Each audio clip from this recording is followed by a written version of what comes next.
Many of us always search jobs by using our own laptop or computer. Do you know that actually our smartphone is also a very useful job searching tool?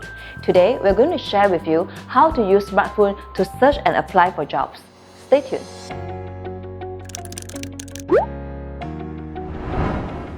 Hi everyone, I'm Jess. Welcome to our channel of Job Majestic. Our channel will be focusing on the content about job interviews or anything related about work. If you like the content like this, please subscribe to our channel and don't forget to follow our social media. Today, we are going to share with you how to use smartphone to apply and search for jobs.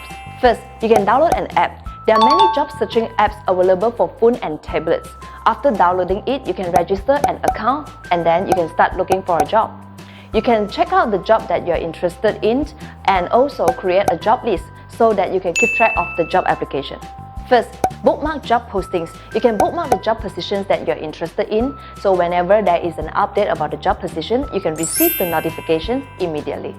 Second, get notifications and check out these messages. Remember to turn on the notification so that you can receive an update about the job positions at any time. Don't forget to always check out if there are any missed out phone calls, SMS, and email invitations. Normally, a HR interviewer will call or send you an email notifications to invite you for an interview. So, always remember to turn on your email notification. Third, submit job application email. You can draft a job application email and attach your resume and cover letter. Remember to save it as a draft in your phone. So whenever you're interested in other jobs online, you can send up your job application email immediately to the HR. Alright, so these are the 3 steps that you can use a smartphone to search for jobs in an effective way. If you think today's video is useful for you and your friends, please remember to share and like it. If you have any questions, you can leave your questions in the comment sections below and we will answer it accordingly. I'm Jess and I would like to see you next Monday at 7 p.m.